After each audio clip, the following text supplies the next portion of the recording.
Hey, what's up, you guys? I'm Jaquan, I'm Jasmine. and welcome to the Film Spill. So today, guys, we're going to be reviewing seasons 1, 2, and 3 of Snowpiercer. This is a thriller genre, and here is the summary. Set more than 7 years after the world has become a frozen wasteland, this series centers on the remaining people who inhabit a gigantic, perpetually moving train that circles the globe.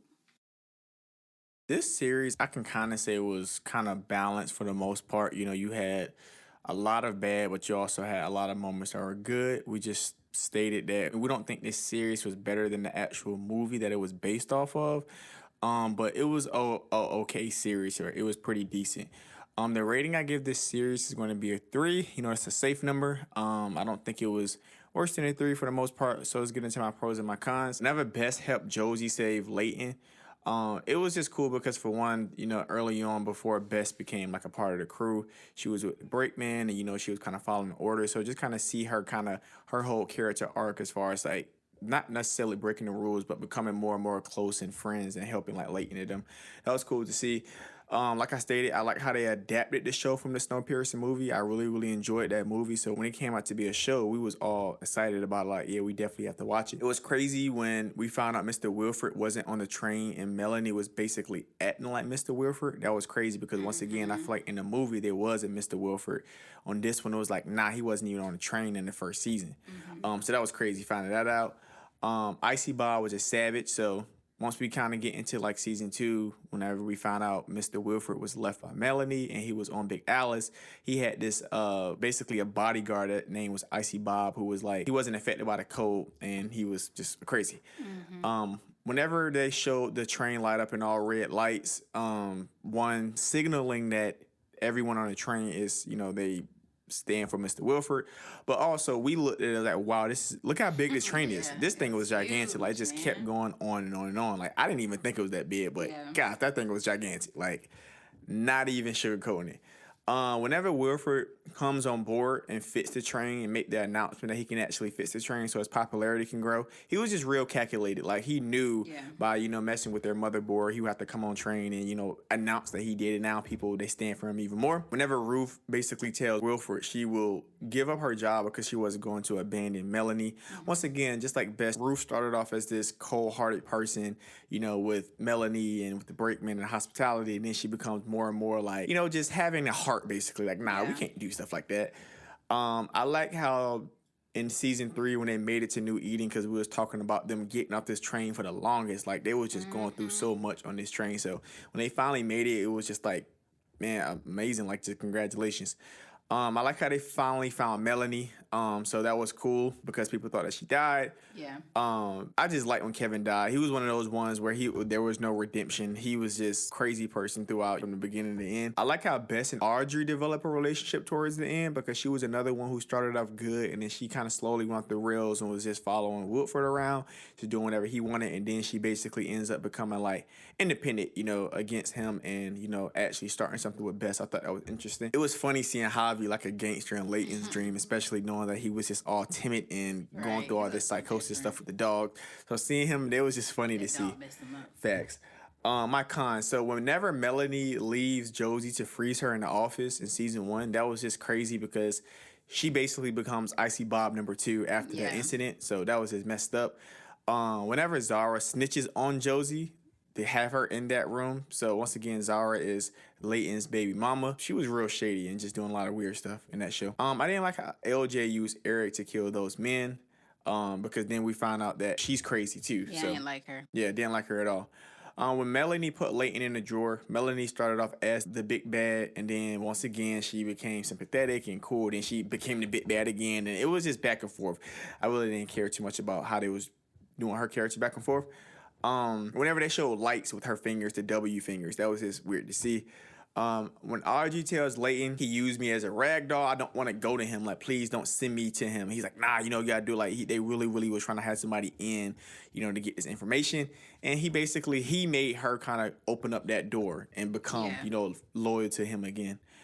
Whenever they showed the pastor frozen face after he tried to kill himself, that was just disturbing to see. I didn't like that Zara made her baby cold resistance. I understand why, but it's like I just feel like that's gonna be some type of something's gonna happen in the future because Yeah. of that procedure. Because you see what Josie's saying, like, nah, she can't feel anything Yeah, now. it's starting to get worse. Yeah, something is gonna happen. I didn't like how Bulky became the new Cold Man, and then he switched up at the end to join Leighton. It was like that was really weird to me. It was like he was the Cold Man. He was beating him up whenever Melanie came back, and it was her and Wilford. And then whenever they decided to go against Wilford, then he just switched up again. It's like stuff like that would just irritate me. I'm like, how you just switched that quick? I didn't like how Leighton got back with Josie, even though she slept with Ben. I know he don't know that, but us as the viewers watching, like, bro, come on, bro. She for the streets. I didn't like how Pike tried to kill Leighton. You know, once again, he was just crazy.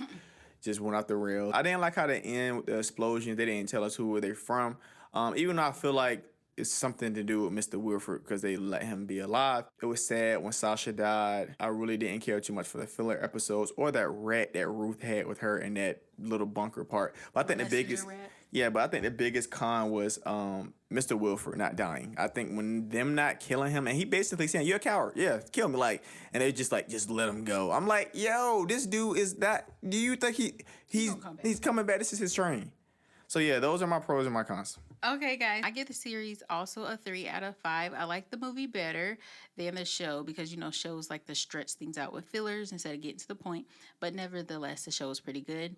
The first season was the best season to me. It's interesting how they were all divided up by cars, and the people in the tail were called the tailies, and they lived horribly. They were dirty. They barely had enough food, whereas the people in the front of the train in first class, they lived very luxurious. They had fine dining, fancy clothes, aquariums, like all kinds of stuff. So I think that is what really drew me to this series at first season. Of course, I didn't like Melanie, like he said, in the first season. She wasn't a good person. A lot of the bad people in the first season, like he said, turned out to be good later on. So season 2, I liked how the tailies stuck together. Icy Bob, he was crazy. Like he said, he was a modified man who could withstand the cold temperatures. They basically experimented on him in a lab. It was interesting when Melanie was at the research spot and they did like the flashback showing what happened in the very beginning when the train first took off, and she actually left Wilford and her family behind, but then they got on that second train. Like he said, the train scene when it was going in that circle, it was really cool to see how long it was. Ruth was a real one, like he said, when she was stripped of her hospitality title, when she wanted to be loyal to Melanie. And of course, at the end of that season 2, we were eager to find out if Melanie was alive or not. But in season 3, they showed that she was still alive, and I can't believe she survived 6 months with no food or water, only those suspension drugs. Like literally, she was just going to sleep, waking up, going to sleep, waking up. It was crazy. And I almost shed a tear when she had that moment with her daughter and Ben. They brought her back onto the train because it was just crazy. Like, she almost died. Like, it was just crazy. The cat and mouse game of Wilford having the train and then Leighton having the train and then Melanie having the train. Like, it was just so tiring. Like, everybody just kept taking over. I didn't like how they divided up at the end, especially after Melanie was just reunited with her daughter, Alex. And then they split up again. Like, literally went on 2 separate trains because I just would have went with my daughter. We were eager to find out if the new Eden was real in the Horn of Africa because we kept going back and forth like, you think it's real? You know what I'm saying? Like, I don't know, because the way when they was trying to get there, that little train track, it was horrible trying to get there, but they got there and it was real. So in season 4, if they do a season 4, I'm looking forward to seeing if Wilford is still alive, which I think he is, how they're adjusting in New Eden and finding out who launched that missile. So hopefully they do a season 4 because I'm invested now and I would like to see what happens. But yeah, I think over all the seasons, it was pretty good. I give it a 3. Yeah. Just like always, make sure you guys like, subscribe, and comment. You guys have a good one.